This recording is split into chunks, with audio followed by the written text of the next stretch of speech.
I would say lead selfishly, right? You're there to lead, but you're there to lead as a servant to your people, right? Lead with passion and integrity in all that you do. Be honorable in the things that you put out to your folks. Never have them do something that you wouldn't do yourself. Always put out clear and concise judgment and feedback to them. Be honest in that feedback and lead with your entire being. What I've seen with a lot of leaders is, we don't lead with all of us. We lead with what we perceive as the right thing, without giving it, sufficient amount of thought and input, as a servant, right? Those folks could have chose anybody else, or they could have been appointing anybody else, but they're giving you. Take that great responsibility that you have at hand and drive that individual, drive your force to excellence. Hey, welcome to the Leadership Loading Podcast. I'm Jason McClaren. I'm Kevin Damoa.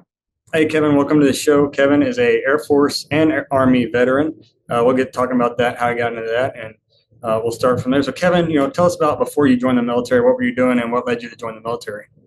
Yeah, so I joined the military at 17, right out of high school. So my first I was working at Burger King like a lot of high school kids, and I joined around the time 9/11 happened. So 9/11 happened. Really wanted to do my part like a lot of the folks. Grew up in a really small town right next to NAS Jacks, so a lot of Navy folks. But my dad was in the Navy, and I was like, I don't want to go in the Navy. So my next selection was either the Army or Air Force. So I was courted by both of them. My recruiter was Panamanian. I'm Panamanian as well. So I joined the Army.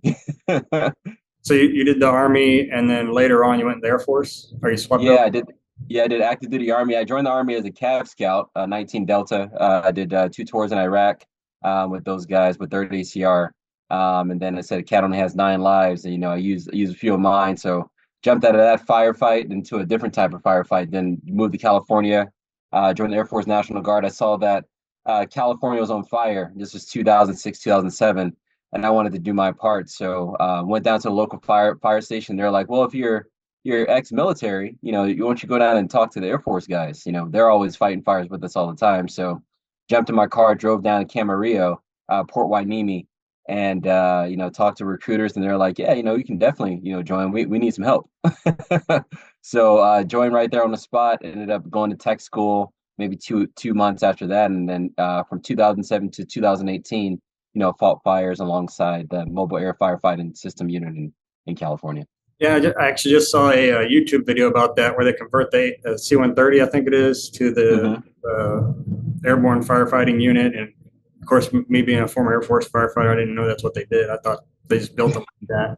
Yeah. Very interesting. I guess that takes a lot of ingenuity, right, to do that? Yes. Yeah, no, totally. Yeah, I mean, I supported the teams with all the ground support equipment to actually do that because that was only a portion of our mission. We still were a air firefighting superiority force. So we would during fire season we'll load up all the FOS, checking all the equipment, and then during deployments we'll pull all the equipment off and then put cargo and personnel on and deploy out to Iraq, Kuwait, Ukraine at the time as well. So it was it was a really busy base. I can imagine being right there in California, what you're doing there. So how long were you in? What years? Yeah, I was in from 2001 to 2018. 17 years.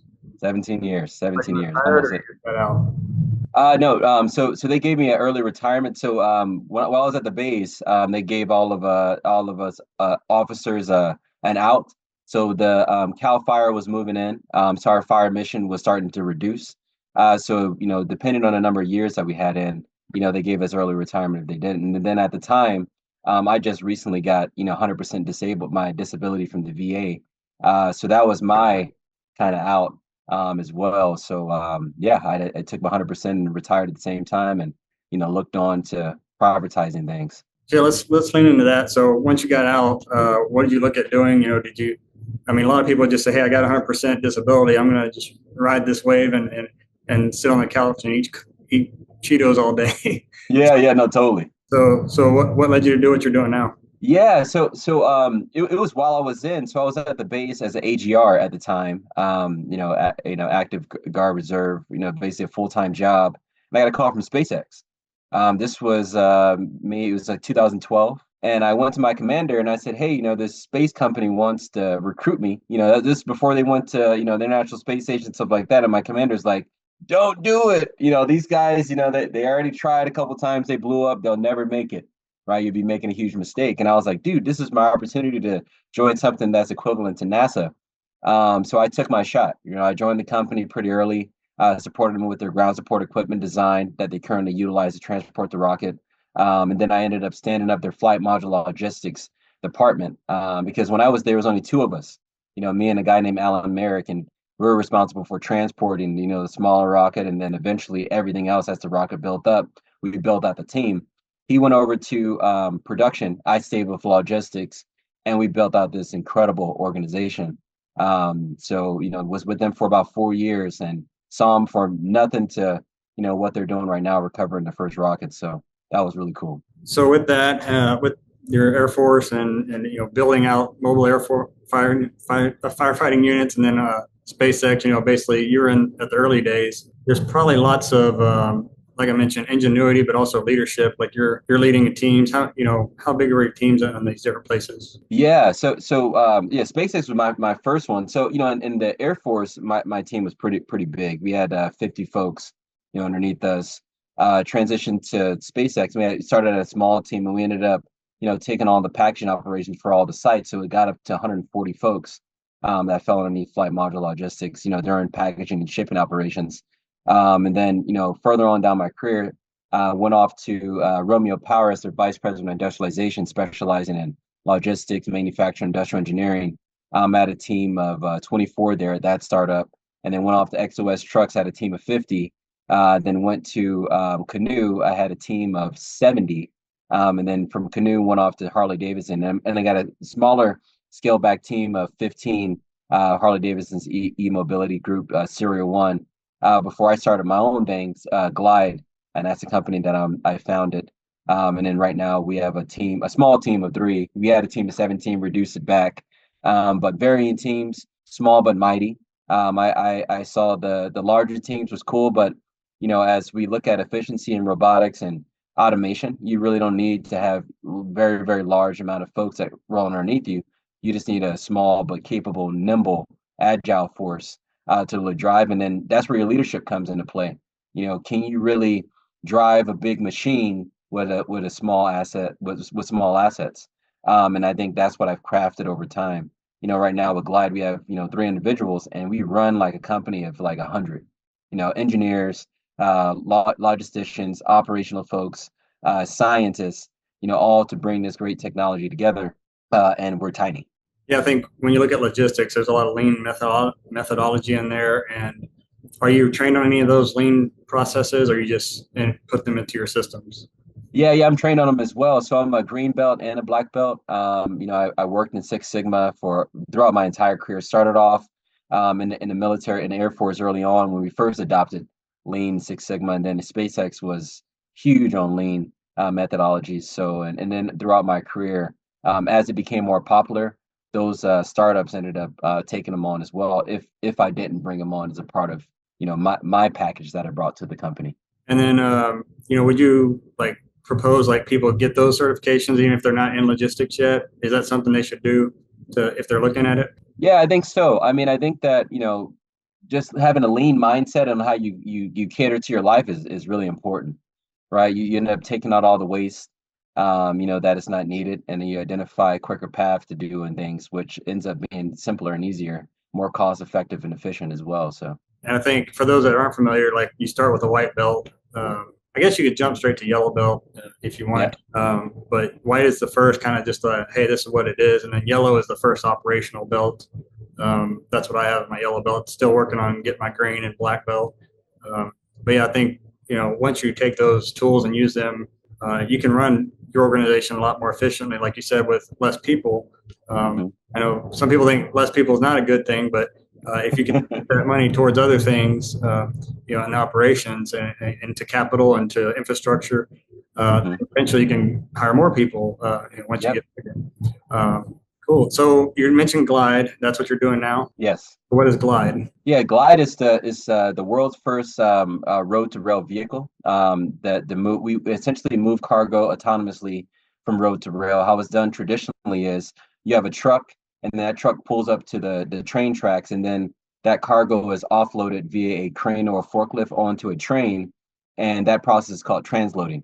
That train goes down, to the next transload station, and then you have that same process in reverse where you have a truck and train. In military, we did it via railhead operations in Army, where we drove our tanks down to a port, and the port had a rail yard, and we'll load up. Either we'll drive directly on, or we'll be craned on, and the process is super dangerous, right? If you think about 80,000, 60,000, 250,000 pound increments, lifting up and then putting them on to another vehicle, it can be topsy turvy.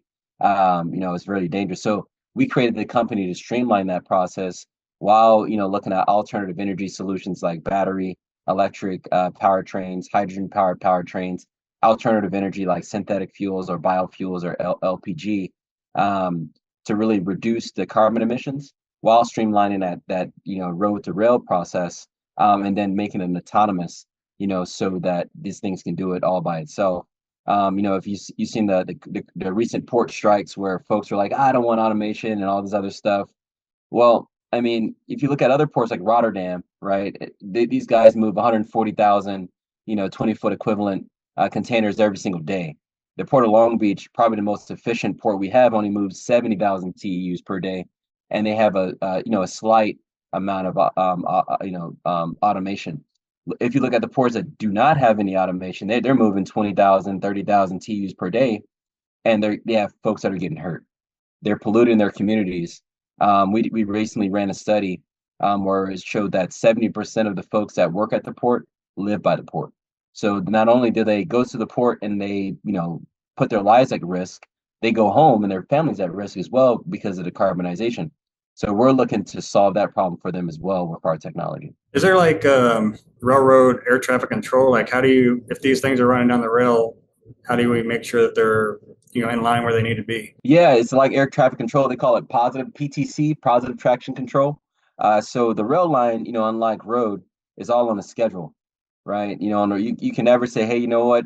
Commercial vehicles on the road, you guys can only roll down I-5 during, this time. It's a free for all. So you have all this traffic. Whereas on the rails, you're like, this load is going to move at this time and it's going to be on the rail for this duration. And if it deviates, then it's going to be fine, wherever like that. So within the United States, there's about 30 to 50% capacity that's open, because it's severely underutilized. So you have road that is severely congested, and then you have rail that is severely underutilized in the United States. So we, through our technology, enable what we call mode shifting, essentially taking road-based cargo, shifting it over to the rails in order to make it more efficient, cheaper, faster, as well as cleaner. Because even if you electrify a truck on the road, you still have some form of emissions that take place because you have to rapidly charge those vehicles, and then you have the problem of infrastructure problems because the potholes, the road, the road construction. Whereas rail lines, they're made for that additional weight. A lot of times they're not even fully loaded to their max capacity, and then they're very very easy to fix as well. Because it's just a line of metal and a couple railroad ties. So Yeah, I mean, it's been around for hundreds of years. So yes. if it wasn't proven, if we needed to revise it, we would have done that already. So Exactly. that's good stuff.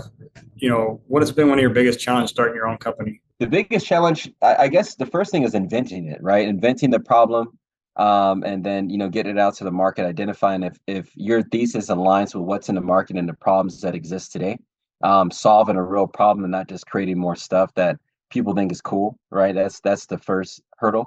Once that's solved, is identifying customer traction. Do customers really want it? Do they see the same problem? You're identifying those pain points. The third one is identifying a team, a partner, at a minimum, one person that aligns with your goals as a doer, as well, and is going to sacrifice the way that you would sacrifice for the company because they believe in your vision. And then the last one would be fundraising, man. That is the most painful out of all of them. But finding folks that are believing you and putting cash in your pocket towards your dream is uh is a really tough challenge, and it's something that we endure every day. Yeah, definitely. I think at Go Heroes, we've bootstrapped everything at the beginning, and of course now we're just we have donors and grants and things, but yeah, it's definitely hard at the beginning. Yeah. But yeah, identifying your customer avatar, like you were talking about, and then just seeing what they need and then solving that problem. Once you get Mhm. those ducks in a row, then it's a little easier. So, what's been one of the benefits that you've seen so far with this technology and what you're doing that you're able to duplicate or bring to scale? Yeah, so the big benefit is, reducing, operational costs for our customers and CapEx costs. So traditionally that transload process is about $5 million of upfront capital costs. And then to run that operation, people plus all the maintenance for the equipment is about $2 million. What we're able to do is offer a service, for about $300,000 a year, and that's all you pay us, and then we charge you that freight fee. So you're essentially still paying out money for your goods to be shipped, but you're getting rid of all of the upfront capital, and then it's a reduced capital cost as well. So that's what our customers really love from an operational finance perspective. But from a environmental perspective, we're able to reduce CO2 emissions by about 80%. At the Port of Long Beach, we can see about 2,088 metric tons of CO2 saved per day.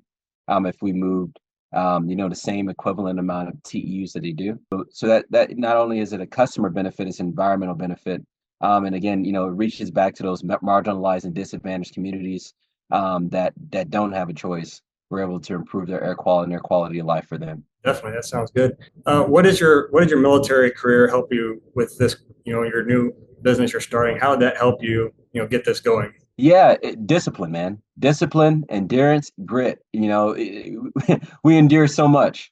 You're a firefighter as well. We endure so much, making the greatest sacrifices that we do. What is instilled from us is kind of like that muscle memory of, yeah, it hurts, but it doesn't hurt enough. What the goal that I want to get to, it feels much better than going through this pain that I'm going through right now. You want to get to that goal, and you'll do anything to get to it, and that helped me drive through it all, through the pains of fundraising, to the pains of resizing my team and identifying the right partners, to the pains of pivoting to the right information, to the pains of learning that maybe I'm stepping on landmines that that were visible there, but they're invisible to me. It's taking those hard truths and enduring through it, and becoming better. The other piece the military gave me is I guess a chip on my resume, right? Folks want to employ us for those exact same reasons, that I identify. Folks want to invest in us for the same reasons. I just came off of a pitch competition with the Veterans Fund. Over 250 folks, 250 companies submitted. We made it into the top three, and we pitched to JCal, that famous investor. After the call, they came back, the Veterans Fund, and said they still want to invest in us. And, it was a big win for us. And the reason why we came into that competition, because of my military experience, the fact that I am a veteran. So it was a great calling card. But beyond that calling card, I feel it's, you know, just the sense, our sense of being. We're bred different. That's why you serve, right? Or that's why people serve in the military. Most of them. There are some Yeah, bad eggs in there, but I yeah, think, they train us for what they need us for, but then also you learn those skills that you can translate to the civilian world, yeah, which is why we have this podcast. yeah, uh, yeah, yeah, no, totally. but yeah, I mean, I do safety now full time, and then I have Go Heroes, the nonprofit, on the side. But yeah, it's the same thing. I learned how to be a firefighter, which translated into safety, which then I took all the things I learned as a firefighter and was able to pivot that, like you were talking about earlier, into my new career, and then go from there. So yeah, good stuff there. Yeah, So thank you. Kevin, if you were meeting a new leader for the first time, or maybe you onboarded a new guy, what would be your one tip if you got 1 minute to tell them something? What would it be? I would say lead selfishly, right? You're there to lead, but you're there to lead as a servant to your people, right? Lead with passion and integrity in all that you do. Be honorable in the things that you put out to your folks. Never have them do something that you wouldn't do yourself. And always put out clear and concise judgment and feedback to them. Be honest in that feedback, and lead with your entire being. What I've seen with a lot of leaders is, we don't lead with all of us. We lead with what we perceive as the right thing, without giving it, sufficient amount of thought and input, as a servant, right? Those folks could have chose anybody else, or they could have been appointed anybody else, but they're giving you. So take that great responsibility that you have at hand and drive that individual, drive your force to excellence. Yeah, I agree 100%. I'm a big proponent of servant leadership, situational leadership, kind of mixing those two together. But yeah, I think that helps you build a great team and keep your team moving forward. Yes. All right, Kevin. So if someone want to reach out to you and hear all the great things you're doing over there, how could they do that? Yeah, so they can find Glide at gliderail.com, or they can reach out to me directly at kevin@glidetech.us. Again, that's gliderail, GLIDRAIL.com, or kevin@glidetech.us. All right, we'll put all those links in the show notes below for everybody. Thank you, brother. Kevin, thanks for coming on the show. Oh, it's my pleasure. Thanks for having me. There are thousands of leadership and management podcasts to choose from. We're glad you chose the Leadership Loading Podcast, a Go Heroes production. If you'd like to support Go Heroes Inc., visit www.goheroes.org. And with that, it's time to wrap up today's show. Thank you so much for listening. We sincerely hope you liked it. Don't forget to like, subscribe, and share this podcast with your family and friends. Let's all grow together. Thanks for listening to the Leadership Loading Podcast. Leadership inspired.